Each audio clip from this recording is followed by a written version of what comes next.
नमस्कार, ये एक कमेंट है। सपने में मुझे भगवान स्वामीनारायण दिखते हैं, लेकिन मेरे घर वाले मुझे शक्ति की उपासना या फिर साधना करने को बोलते हैं। मन में मेरे भगवान स्वामीनारायण की ही फोटो है, लेकिन लोग कहते हैं कि भगवान स्वामीनारायण भगवान नहीं थे, वो इंसान थे। तो मैं कैसे मान लूं कि जो भगवान स्वामीनारायण हैं, वो सर्वोपरि हैं? ये एक कमेंट है जो कि काफी लंबा सा था। तो भगवान स्वामीनारायण वास्तव में क्या हैं, ये आपको खुद ही पता लगेगा। मतलब आपको ये खुद ही अनुभव होगा। आपको उनकी भक्ति में बने रहना है, लेकिन आप उनकी भक्ति में ना बने रहें, इसके लिए आपको विचलित करने के लिए माया किसी भी तरीके से आपके कान भर सकती है। वो आपके घर वालों का सहारा लेकर के भी आपको इस उनकी भक्ति से विमुख कर सकती है, या फिर संसार का सहारा लेकर के भी। लेकिन आप पहले से ही भगवान स्वामीनारायण को जानते हैं। मुझे तो भगवान स्वामीनारायण दिखते थे ध्यान में, लेकिन मैं उनको पहचानता ही नहीं था। बाद में मुझे पता लगा कि ये तो परब्रह्म परमात्मा भगवान स्वामीनारायण है। उसके बाद मैंने शक्तियों की, सिद्धियों की, या फिर देवी देवताओं की, या फिर भगवान स्वामीनारायण के अलावा जो भी अन्य होते हैं, उन सभी की भक्तियों का मैंने त्याग कर दिया था। आज मैं इस चैनल से जुड़े हुए दर्शकों को भी यही बताता हूँ, और बहुत सारे दर्शक जो पहले सिद्धि मार्ग में हुआ करते थे, वो भी मोक्ष मार्ग में हैं, और कई सारे साधकों को तो भगवान स्वामीनारायण के अनुभव भी हो रहे हैं। मतलब माया पार वाले अनुभव भी हो रहे हैं। इसके मेरे पास बहुत सारे प्रूफ हैं। लेकिन उन प्रूफ से आपको क्या करना है, क्योंकि ये आपकी खुद की यात्रा है, और हर एक साधक को या फिर शिष्य को खुद ही अनुभव होता है कि परमात्मा होते कौन हैं और कैसे होते हैं, उनकी महिमा क्या होती है। तो आपको भी भगवान स्वामीनारायण का खुद में ही अनुभव करना है, क्योंकि ये यात्रा जो होती है ना, खुद से खुद तक की होती है। और आप ये यात्रा ना कर पाए, इसके लिए माया पहले से ही तैयार बैठी हुई है। वो किसी का भी सहारा लेकर आपको इस भक्ति से इधर उधर करने की पूरी कोशिश करेगी। शायद आपने मुझे व्हाट्सअप नहीं किया। अगर आपने मुझे व्हाट्सअप किया होता तो इसके लिए मैं आपको आगे का मार्गदर्शन ठीक तरह से करवाने की कोशिश करता। तो अगर आप ऐसा करना चाहें तो आप कर सकते हैं। और पहली बात, परब्रह्म परमात्मा ने जिन्हें चुना होता है वही इस चैनल पर आते हैं। और आपको तो पहले से ही परब्रह्म परमात्मा दिख रहे हैं, जो भगवान स्वामीनारायण हैं।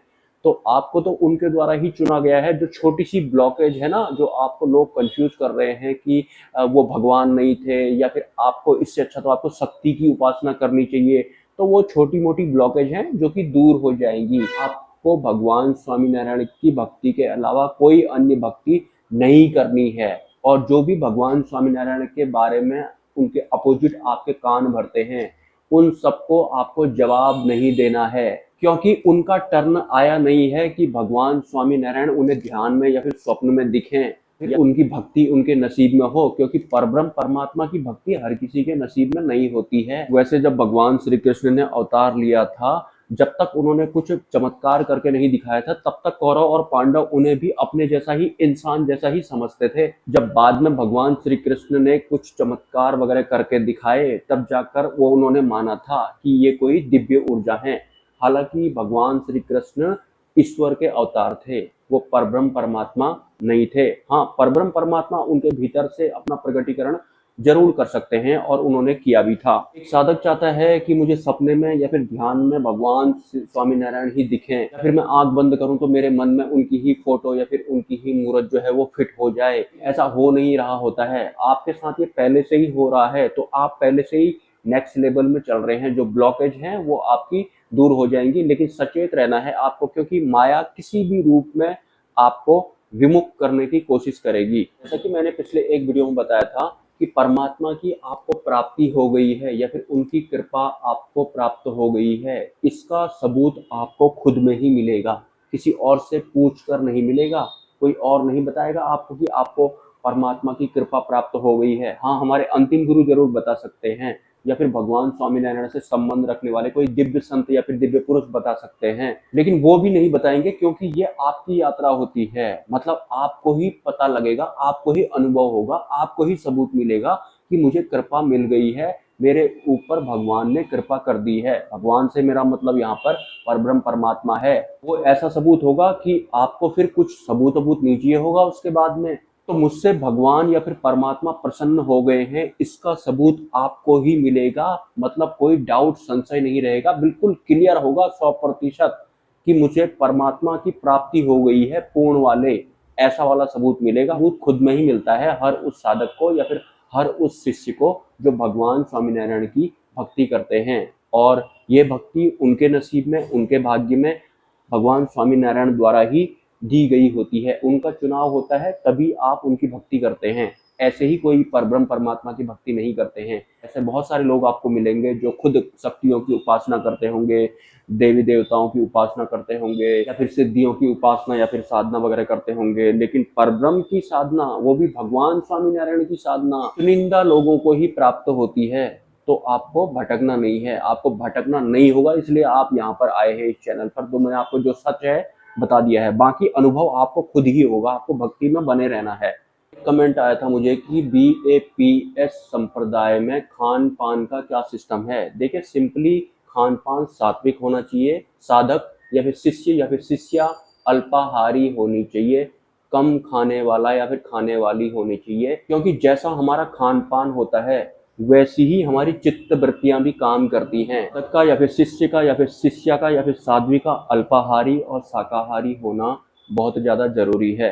और शाकाहारी में भी लहसुन प्याज वगैरह ना हो तो वो और भी ज़्यादा अच्छा है। मतलब खान पान भी हमारे विचारों को प्रभावित करते हैं। हमें गुस्सैल वाले विचार आएंगे, चिड़चिड़े हम रहेंगे, ईर्ष्या स्वभाव के हम रहेंगे। हमारा खान पान वैसा होगा तो हमारा चित्त वृत्तियां भी वैसी चलेंगी, मन भी वैसी ही चलेगा।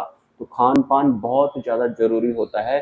किस तरह का होना चाहिए? अल्पाहारी साधक होना चाहिए, शाकाहारी वो होना चाहिए, और सात्विक आहार उसे लेना चाहिए, कुसंगति से उसे बचना चाहिए। और भी बहुत सारे नियम हैं, वो आप BAPS का जो हिंदी चैनल है उसके वीडियोज अगर आप देखेंगे तो आपको बहुत सारी जानकारियां वहाँ पर मिल जाएंगी। तो माया दुनिया या फिर आपके पड़ोसियों का या फिर आपके घर वालों का सहारा लेकर आपको परमात्मा की भक्ति से विमुख करने का हर संभव प्रयास करती है। आपके कान भरे जा सकते हैं, कोई वीडियो आपके सामने ऐसा आ जाएगा कि आपके मन में संशय हो जाएगा।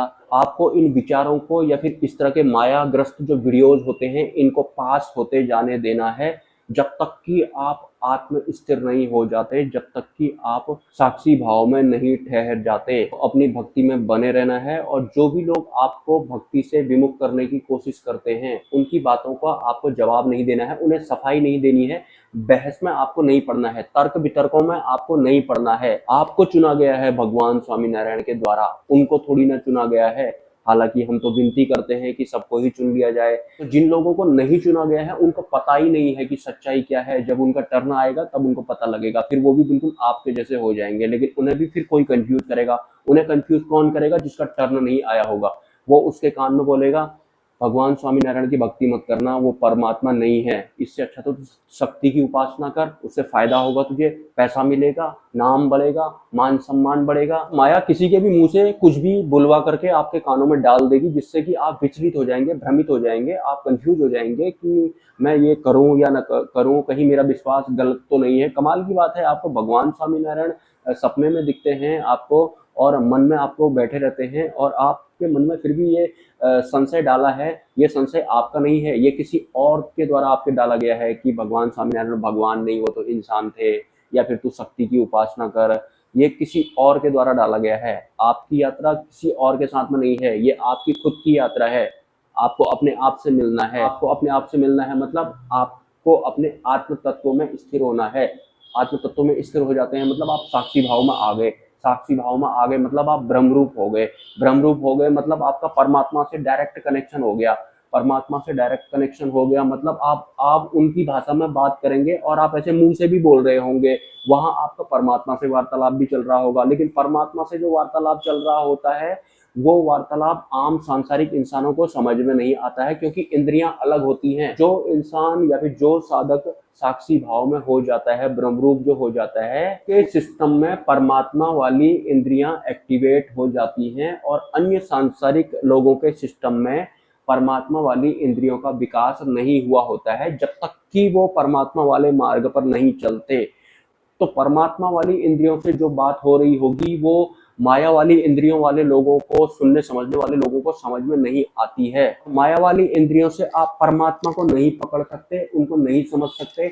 हाँ, माया वाली इंद्रियां में अहंकार भी होता है, तो इनको लगता है, फीलिंग आती है माया वाली कि नहीं नहीं मैं जान लूंगा परमात्मा को, दिमाग से ही जान लूंगा या फिर मन से ही मैं भाग भाग के पकड़ लूंगा। इस तरह से जो माया होती है टाइम बर्बाद करवाते रहती है आम इंसानों का। बुद्धि और मन का इस्तेमाल ही करते रह जाते हैं वो लोग, और खुद में ही जवाब मिलते हैं उनको। वो जवाब असली होते नहीं है, बुद्धि और मन के तल तक ही वो होते हैं, वास्तविक सत्य वो नहीं होते हैं। वास्तविक सत्य प्राप्ति के लिए परमात्मा वाली इंद्रियां चाहिए होती हैं, जिनका विकास तभी होता है जब हम परब्रह्म परमात्मा भगवान स्वामीनारायण की भक्ति करते हैं। तो इन वीडियोस से अगर आपको कुछ बेनिफिट मिल रहा है तो आप सहयोग राशि मेरे नंबर पर या फिर क्यूआर कोड पर भेज सकते हैं, और अगर आपको प्रॉफिट नहीं हो रहा है, लॉस हो रहा है, तो आप मुझे क्षमा कर सकते हैं। मिलते हैं किसी नेक्स्ट वीडियो में। नमस्कार।